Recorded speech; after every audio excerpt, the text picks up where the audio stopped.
ترکی لبنان کی مدد کرنے کے لیے آگے آ چکا ہے۔ ترکی نے اپنے بڑے بڑے جہازوں کو طبی ساز و سامان دے کر بیروت کی طرف روانہ کر دیا ہے۔ پوری بیروت کی عوام، لبنان کی عوام صدر طیب اردغان کی شکر گزار ہے۔ لبنان کے وزیر اعظم حسن دابی نے صدر طیب اردغان سے فوجی مدد مانگنے کا فیصلہ کیا ہے، اور اطلاعات یہ بھی ہیں کہ صدر طیب اردغان اسرائیل کے اوپر اپنا غصہ دکھائیں گے، اسرائیل کے اوپر حملہ کریں گے، کیونکہ اسرائیل نے لبنان کے 150 سے زائد نہتے لوگوں کی جان لی ہے۔ صدر طیب اردغان کے ترجمان کا یہ کہنا ہے کہ اسرائیل نے مسلمانوں کو للکار کر اچھا نہیں کیا، اب ترکی لبنان کا بدلہ اسرائیل سے ضرور لے گا۔ اس کے علاوہ بہت ساری ڈیولپمنٹ آج کی اس ویڈیو میں آپ کے ساتھ شیئر کروں گا۔ چھوٹی سی گزارش ہے کہ ہمارے یوٹیوب چینل حسنات ٹی وی کو سبسکرائب کیجئے، گھنٹی کے نشان کو دبائیے تاکہ لیٹسٹ نیوز آپ تک پر وقت پہنچ پائے۔ ناظرین، جہاں ایک طرف رہبر اسلام نے کل وعدہ کیا تھا کہ ترکی لبنان کے ساتھ کھڑا ہے، اور آج اس کا پتہ بھی چل گیا۔ ترکی کے بڑے بڑے جہازوں کے اندر ترکی کے صدر نے طبی سامان بیچ کر بیروت کے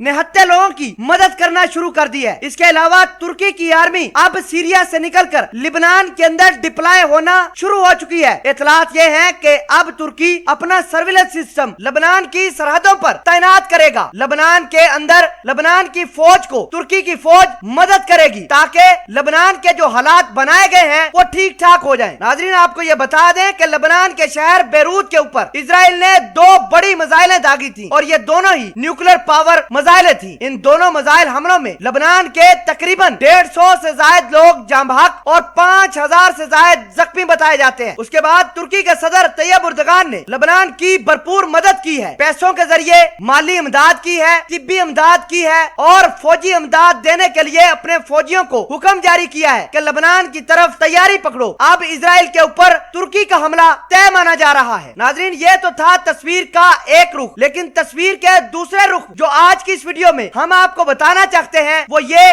کہ لبنان کے شہر کے اوپر تباہی کی عبارت کس نے اور کیوں لکھی، یہ رپورٹ دیکھیے۔ ویسے تو لبنان کی تباہی کے بہت زیادہ فیکٹر ہیں، لیکن سب سے بڑا فیکٹر یہ ہے کہ اسرائیل، سیریا، ایران، سعودی عربیہ لڑائی، روس اور امریکہ نے لبنان کی سرزمین کو بیٹل گراؤنڈ بنا کر رکھا ہے۔ جتنے بھی میزائل سیریا کے اوپر داغے جا رہے ہیں وہ یہیں سے اٹیک کیے جاتے رہے ہیں۔ سب سے بڑا ریزن یہ ہے کہ حزب اللہ لبنان کے اندر کام کرتا ہے۔ لبنان کی حزب اللہ ایران کے ساتھ مل کر اسرائیل کے ٹھکانوں کو نشانہ بناتی ہے، اور بدلے میں اسرائیل حزب اللہ کے ٹھکانوں کو نشانہ بناتا ہے، جس سے لبنان کے حالات عرصہ دراز سے تباہ و برباد ہو چکے ہیں۔ حالات اس قدر خراب ہیں کہ لبنان کی آرمی جو عرصے دراز سے اپنے ملک کے شہریوں کی تحفظ کرتی رہی ہے وہ بھی بھوک سے مرنے لگی ہے۔ لبنان کے اندر بھوک مچ گئی ہے، قحط سالی کا شکار ہو گئے ہیں، لوگوں کے پاس کھانے کے لیے پیسے نہیں ہیں، ہسپتالوں کو تالے لگ چکے ہیں، 20-20 گھنٹے